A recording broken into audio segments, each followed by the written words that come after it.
وَلَقَدْ يَسَّرْنَا الْقُرْآنَ لِلذِّكْرِ فَهَلْ مِن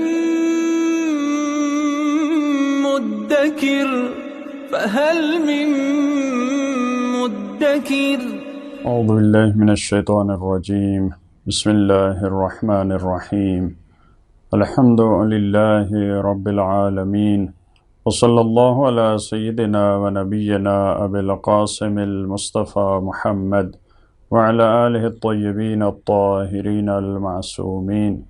اما بعد اعوذ باللہ من الشیطان الرجیم بسم اللہ الرحمن الرحیم ومن حيث خرجت فول وجهك شطر المسجد الحرام وإنه للحق من ربك وما الله بغافل عما تعملون صدق اللہ العلی العظیم۔ سورہ بقرہ کی آیت نمبر 149 میں خداوند عالم نے خانہ کعبہ کو قبلہ قرار دینے کے مسئلہ کو اور وضاحت کے ساتھ ایک اور جہت سے بیان فرمایا ہے۔ دیکھیں، جب قبلہ کی تبدیلی کا حکم آیا تو رسول اللہ مدینہ میں تشریف فرما تھے، تو اس سے بعض افراد کے ذہن میں ممکن ہے یہ بات آئے کہ ہم جب مدینہ میں ہیں تو ہم نے خانہ کعبہ کی طرف منہ کر کے نماز پڑھنی ہے، لیکن جب ہم کہیں اور جائیں گے تو ممکن ہے اس حکم میں تبدیلی آ جائے، جیسا کہ اور احکام ہیں ایسے، جیسا کہ نماز کا حکم ہے۔ انسان جب اپنے وطن میں ہوتا ہے تو اس کا اور حکم ہے، اگر سفر میں ہوتا ہے تو اس کے حکم میں تبدیلی آ جاتی ہے۔ روزہ ہے، انسان اگر اپنے وطن میں ہے تو اس کا اور حکم ہے، اگر انسان سفر میں ہے تو اس کا اور حکم ہے۔ اسی طرح ممکن ہے بعض افراد کے ذہن میں یہ بات جائے کہ قبلہ کا حکم بھی ایسا ہے کہ سفر پہ جانے کی وجہ سے ممکن ہے اس میں کوئی تبدیلی آئے، تو یہاں اس آیت میں اس چیز کو بڑے واضح انداز میں بیان فرمایا کہ یہ حکم ایسا ہے جس میں کوئی تبدیلی نہیں ہے، یہ ایک ثابت حکم ہے، تبدیل نہ ہونے والا حکم ہے۔ آپ مدینہ میں رہیں، مدینہ سے باہر جائیں، جدھر بھی جائیں، قبلہ بیت اللہ اور خانہ کعبہ رہے گا۔ لہذا فرمایا وَمِنْ حَيْثُ خَرَجْتَ، اور اس مکان سے اب جس طرف بھی خارج ہوں، جس طرف بھی نکلیں، فَوَلِّ وَجْهَكَ، اپنے چہرے کو موڑ دیں، اپنا رخ کر لیں، شطر المسجد الحرام، مسجد الحرام کی طرف، اس جہت میں، یعنی آپ مدینہ میں رہیں تب بھی یہی حکم ہے، آپ مدینہ سے کہیں باہر جاتے ہیں تب بھی یہی حکم ہے۔ وَإِنَّهُ لَلْحَقُّ مِن رَبِّكَ، اور یقیناً یہ حق ہے تیرے رب کی طرف سے۔ دیکھیں، کیونکہ قبلہ کی تبدیلی کا مسئلہ اگرچہ شریعت کا ایک جزوی مسئلہ ہے، اصول دین میں سے نہیں ہے، اعتقادات کی دنیا سے اس کا تعلق نہیں ہے، شریعت میں وہ بھی ایک جزوی مسئلہ ہے۔ شریعت میں دیکھیں، نماز، اس کو بہت بڑی اہمیت حاصل ہے، تو نماز کے جو صحیح ہونے کی شرائط ہیں اس میں سے ایک یہ ہے انسان جب نماز پڑھ رہا ہو تو وہ قبلہ رخ ہو، لیکن اس کو کتنی اہمیت کے ساتھ قرآن کریم نے بیان کیا، کیونکہ اس پہ اٹھنے والے اعتراضات بہت زیادہ تھے، مشرکین کے اعتراضات، یہودیوں کے اعتراضات، مسیحوں کے اعتراضات، بعض اپنے جو کمزور عقیدہ کے افراد تھے ان کے اعتراضات، لہذا اتنی شدت کے ساتھ قرآن کریم نے اس حکم کو بیان فرمایا۔ وَإِنَّهُ لَلْحَقُّ مِن رَبِّكَ وَمَا اللَّهُ بِغَافِلٍ عَمَّا تَعْمَلُونَ، اور اللہ غافل نہیں ہے اس سے جو تم انجام دیتے ہو۔ پہلے والی آیات میں فرمایا تھا خدا غافل نہیں ہے اس سے جو وہ انجام دیتے ہیں،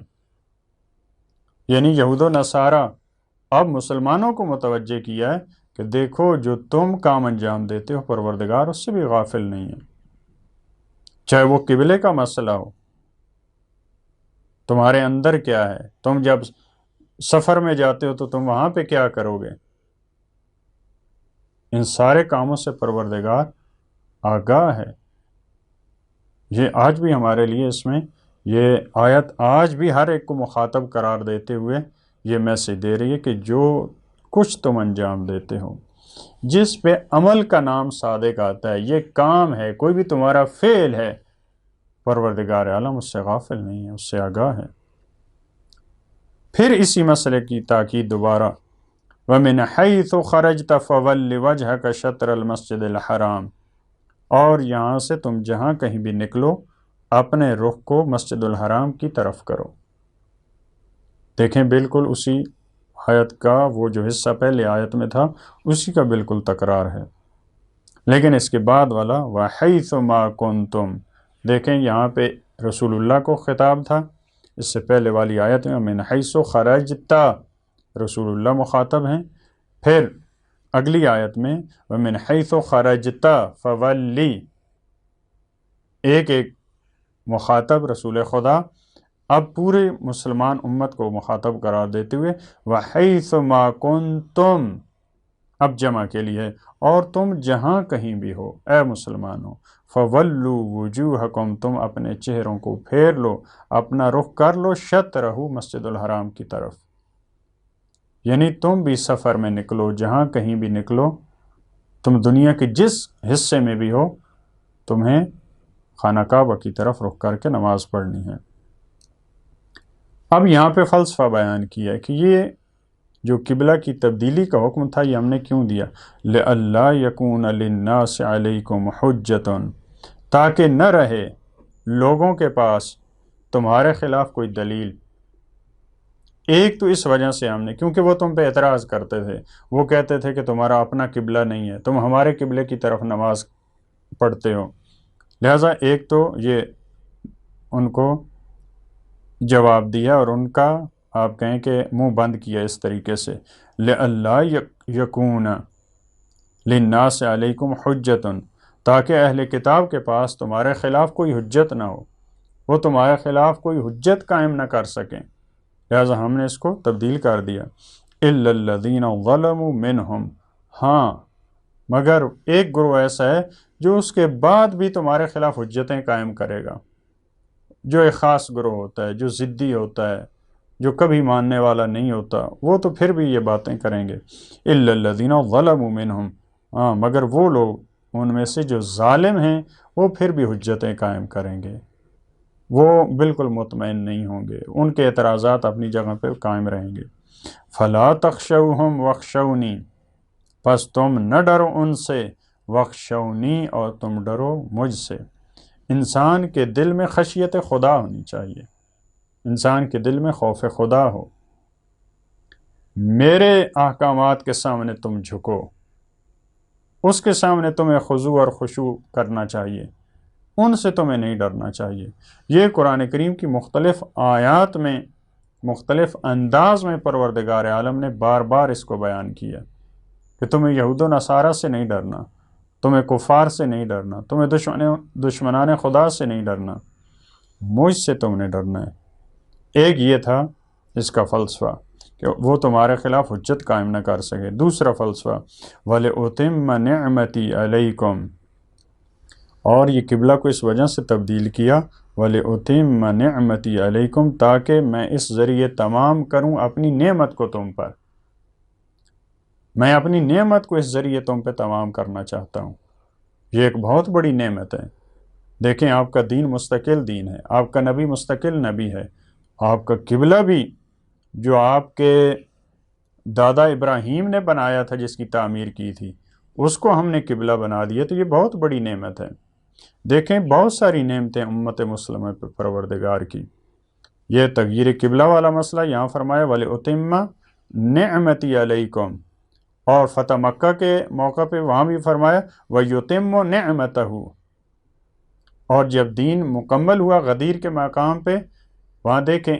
جب قبلہ تبدیل ہوا تو یہاں پہ وَلِأُتِمَّ، یہاں پہ فتح مکہ، وہاں پہ یُتِمُّ،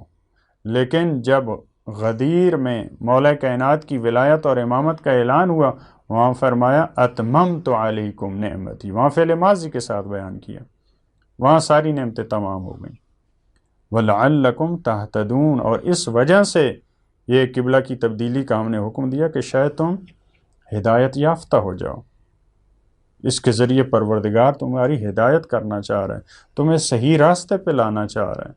کیونکہ جب تمہارا قبلہ تبدیل ہوگا تو اس میں کتنی زیادہ نعمتیں ہیں جن کا کچھ کا پہلے تذکرہ کیا پروردگار عالم نے۔ یہ وہ گھر ہے، اس کے ذریعے تم ہدایت پاؤ گے، تم اس کے ذریعے مضبوط ہوگے، یہ تمہارے لیے امن کی جگہ ہوگی، یہ تمہارے لیے مرکز اور محور بنے گا۔ لہذا پروردگار عالم کے جتنے احکام مسلمانوں کے لیے، امت مسلمہ کے لیے ہیں، وہ ان کی ہدایت کا باعث ہیں۔ پروردگار ان احکامات کے ذریعے ہمیں ہدایت کرنا چاہتا ہے اور صحیح راستے پہ لانا چاہتا ہے۔ پروردگار ہمیں بھی توفیق دے کہ ہم اس کے ہر حکم پہ عمل کے ذریعے صراط مستقیم اور راہ ہدایت پہ قائم رہ سکیں۔ اللہم صلی علی محمد و آل محمد۔